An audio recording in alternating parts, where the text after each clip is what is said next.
How to know you're buying a good rental property. My name is Thomas Singh, welcome to my channel, and I'm going to tell you guys a bit of feedback that I'm telling clients that are buying investment properties right now in this market. So the number one thing to do, especially if you're buying a property that's got the updated CVs, is you want to make sure that you're actually taking note of the 2024, I think, CVs, especially in Auckland, because if you're looking on Trade Me, Homes.co.nz, One Roof, they still display the 2021 CV, and of course it doesn't show true market value of the property, but it does influence future buyers and it does influence, say, the bank. Paste the address into the Auckland Property Rates website so you can get the updated CV.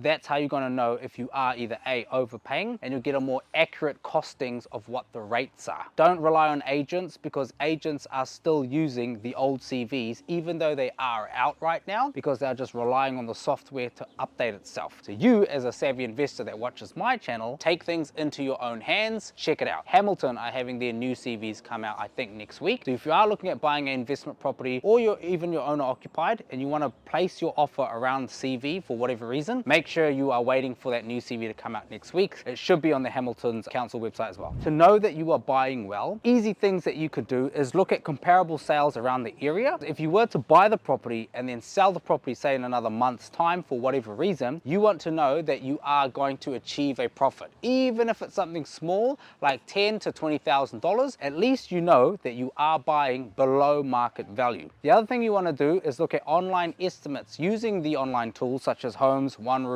Property Value, CoreLogic, or even asking a real estate agent to look at it through their software platforms. And when you tell real estate agents, I'm about to buy this 3-bedroom home on 600 square meters of land on blah blah blah street, and I've got it under contract for, say, $450, you want to gauge their reaction of them saying, oh, that's a good price. And if you get this from 3 agents, then that's a pretty good indication. Another thing that you can do is there is just the gut feel. Most people that I'm talking to, and they're bringing me properties and I'm saying, are you going to buy it? And they say, I don't know, Tama, my gut feeling says that either the property is too old, or it's too close to a floodplain, or I just don't like the fact that it's backing up onto a railway track, or it's too noisy. There is that gut feeling, but that can also bite you in the ass later on, because that has nothing to do with investment decisions. This could just be a personal thing that you're dealing with in your mind. You never want to have that gut feeling stop you from buying a good investment property. You want to go with hardcore data and facts, and you want to get professionals involved to also review it. So there is the actual future value that's invisible, right? This is the numbers. Then there's the actual physicality of the building. This is where you do want to get a builder's report, or at least have someone that you trust that is qualified to give you feedback on the property, and they're going to check all the big items. So this is like the piles, and also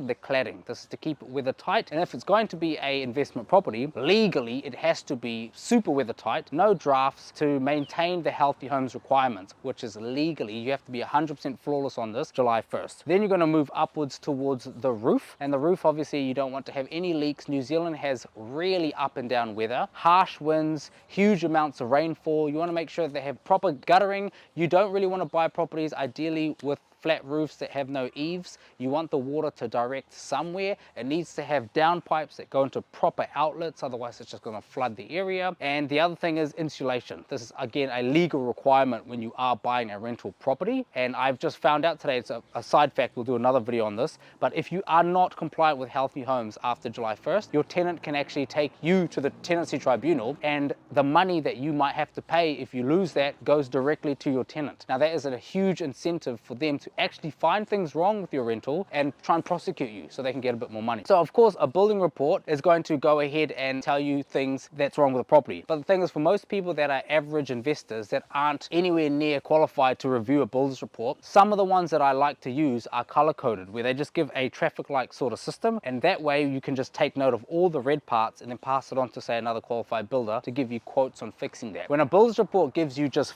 full breakdown with no photos, and they don't really highlight the huge risks, that is where most people, if they're stressed for time, they can just have a massive problem go over their head. So you want to make sure that when you are booking a builder's report, you are asking that person before they charge you $7, $8, or $1,000, how are you actually going to give me the report, and how are you going to let me know the big red flags? Does it literally say there, this is the big red flags? And that's a good way to get the best bang for your dollar. You don't want to be spending money on these reports that give you not really the best type of information. When I'm telling clients clients, like this is a property that I would look to buy, is I would just use the friends or the parents analogy where I'd say, tell your mum, tell your dad that you're about to buy this property. And if they say instantly, oh, I don't know, I don't trust that, then that's another red flag. So an example, we put out to some clients last week that there are 2-bedroom units in, say, Ellerslie that are under $450,000. That is incredibly cheap. You could know nothing about property, but you can tell that to your friend or your mum and say, hey, I'm buying a house. They go, oh, wow, I don't know, in this market, what did you pay for it? Where is it? And you say the location, the city, how many bedrooms, and you say the price, and you watch and wait for their reaction. That is how you know. Even someone